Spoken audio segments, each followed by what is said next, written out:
Maybe you'll come back someday, as a better person, I hope. I'd like that. Perhaps we'll have a little one-on-one.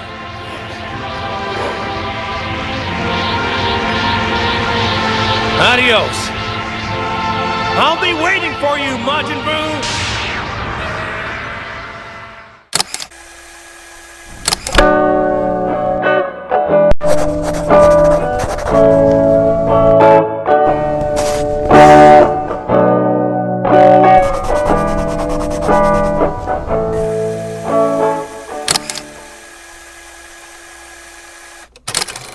What's going on, everybody? This your boy G coming back to you from the 432, and in this video I'd really like to rewind back to the 28th World Martial Arts Tournament that took place during the final 3 episodes / chapters of Dragon Ball Z, approximately 10 years after our heroes defeated the evil Majin Buu.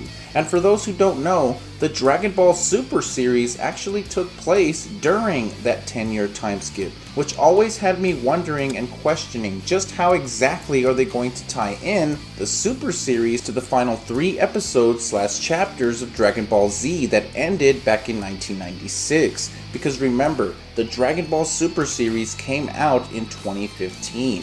And gave us fans multiple new story arcs and movies that successfully filled in that missing decade of Dragon Ball Z. For example, the Battle of Gods movie, the Resurrection of Frieza movie, the Universe 6 vs Universe 7 tournament, the Goku Black arc, the Tournament of Power arc, the Broly movie, the Moro arc, Granola arc, and the Dragon Ball Super superhero movie. Where if you've been keeping up with the Dragon Ball Super manga, you will see that we have finally passed the superhero arc and are now moving towards the end of Z. Where somewhere in between the superhero arc and the end of Z, we of course have the Dragon Ball Daima series that's consisted of 15 episodes and is scheduled to be released in October 2024. Which is a completely different ballgame, because in this video we are actually focusing on the 28th World Martial Arts Tournament, aka the end of Z. Because after going back and reviewing the final 3 episodes / chapters of Dragon Ball Z, I found so many clues and details that very much reference a lot of what we saw in the Dragon Ball Super series. For instance, Teen Goten and Trunks, Pan, the Super Saiyan God transformations, Ultra Instinct, and even Vegeta's Spirit Energy Control technique that he learned on planet Yardrat. All of that was very much referenced before, during, and after the 28th World Martial Arts Tournament, which we will go over here in just a second, because really quick, I'd like to take this time to announce my lucky 1,000th subscriber. Drum roll, please.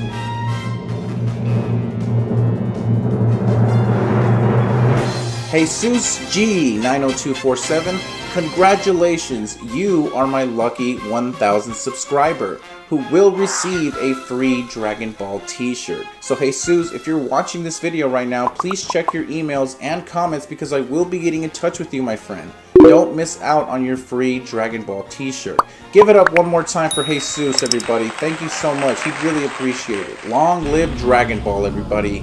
But first things first, I'd like to start off with Goten and Trunks, because we originally first saw them as teenagers during the end of Z back in 1996. And in the Dragon Ball Super superhero movie, which is set 1 year before the end of Z, they both got a growth spur and look very similar to their original 1996 debut. And in the episode titled Buu's Reincarnation, there is actually a scene where both Goten and Trunks perform what looks like a team dance, or should I say a Saiyaman X dance. Ready to rumble? Confirming that we are literally 1 year away from the 28th World Martial Arts Tournament. It's the same thing with Goku's granddaughter Pan. She is 3 years old in the superhero movie, learning how to fly, and is 4 years old at the end of Z, her original 1996 debut. Moving on to Bulma, who also carries a Dragon Ball Super reference, and this one actually kind of scared me, because in Granddaughter Pan, or Chapter 518, titled 10 Years After, there is a scene where Goku calls Bulma middle-aged and pisses her off before she tells him that most people think she looks good for her age. It's It's just that you look middle-aged. So you're wrong! Have you know that most people think I look good for my age? Completely referencing her research with Dr. Hito about perfecting beautiful skin. I have a separate video that dives deeper into this topic. The link will be down below if you all want to check it out. Don't be shy. But next we have Vegeta's spirit energy control, a technique that he learned on planet Yardrat, which allows him to balance his body and spirit so that he can project his power more efficiently. And upon learning this technique, the Yardrat who was training Vegeta also told him that honing your spirit allows you to sense other spirits, even ones far, far away. And in the same episode, Granddaughter Pan, Bulma and Vegeta arrive on the scene where Goku explains to them about a guy who signed up for the 28th World Martial Arts Tournament that he thinks might be good, where you can then see Vegeta look out into the distance in disbelief before saying, I think I can sense a spirit like that. You'd think I could sense a spirit like that? That's true, if he wasn't suppressing his energy. Completely referencing his spirit energy control technique that again he learned on planet Yardrat in Dragon Ball Super. And last but not least, we have Goku's Ultra Instinct technique. Now pay close attention to what I'm about to explain to you because I just couldn't believe what I saw.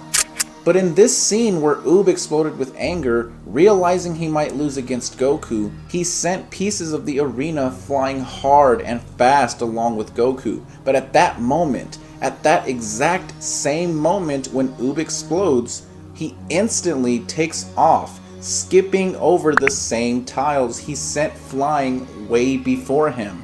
He even managed to pop up in front of the tiles that again he sent flying way before him. It reminded me so much of when Goku used Ultra Instinct against Kefla in the Tournament of Power that took place in Dragon Ball Super, way before his fight with Oob ever happened.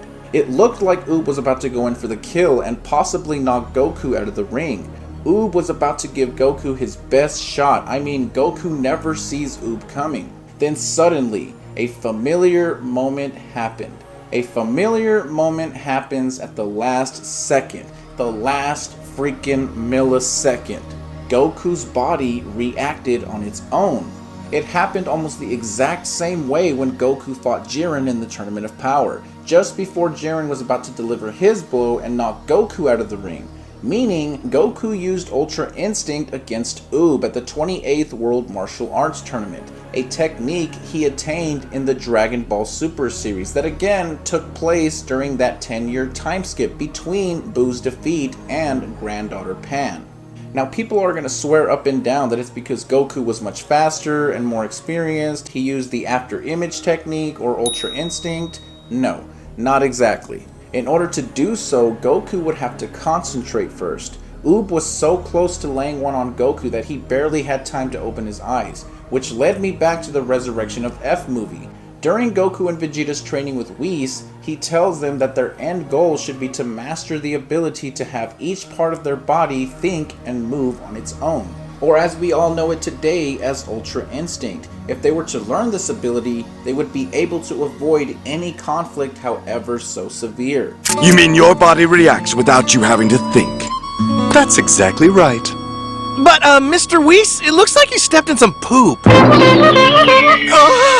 I'm gonna do a separate video over this topic to sort of break down the fight between Goku and Oob, because there's still so much I have to discuss with you about. There's Dragon Ball fans out there that still think the fight between these two was just another fight, or a sparring session for Goku, but little do they know that there is more to Oob than they think. So stay tuned for that one, folks, and don't forget to turn on every single notification and hit that like, share, and subscribe button so you do not miss out on the next Dragon Ball video. Until then, peace, love, and hair grease, my friends. This your boy G. I'm out.